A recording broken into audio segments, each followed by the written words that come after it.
Nega le accuse, ha annunciato il ritiro dalla vita politica, ha già rinunciato a molti incarichi rivestiti. Da oggi Lia Sartori, pilastro della politica veneta targata Forza Italia, non gode più dell'immunità parlamentare.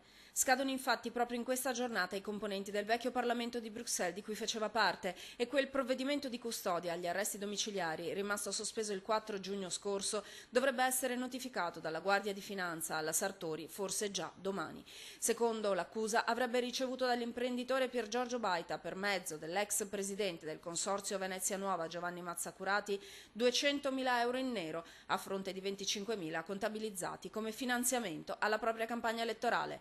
Sempre oggi sono arrivati in procura a Milano gli atti relativi alla posizione di Roberto Meneguzzo, vicentino, ex amministratore della finanziaria Palladio, accusato di aver versato denaro per conto di Mazzacurati per corrompere l'ex generale della finanza spaziante e l'ex braccio destro del ministro Tremonti, Marco Milanese.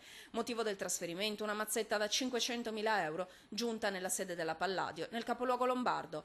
L'ex AD della finanziaria, incarcerato ai primi di giugno, di recente è stato posto ai domiciliari.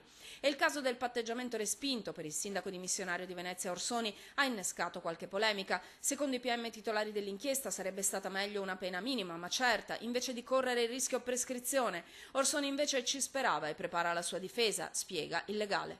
La sua intenzione era quella di difendersi fin dalle prime battute. Ancora in un'intervista a Repubblica il PM Carlo Nordio denuncia l'avidità insaziabile e il disinteresse verso la buona gestione dei personaggi coinvolti. E i veneziani, dice, sono molto arrabbiati, ci chiedono la libbra di carne, ma sta a noi, spiega, controllare l'ira popolare. Intanto, dalla villa californiana di La Jolla, Rosangela Taddei, moglie di Mazzacurati, spiega al Corriere della Sera che entrambi i coniugi hanno problemi di salute. Anche se ci è crollato il mondo addosso, dice, penso sia il caso di dare parola alla giustizia.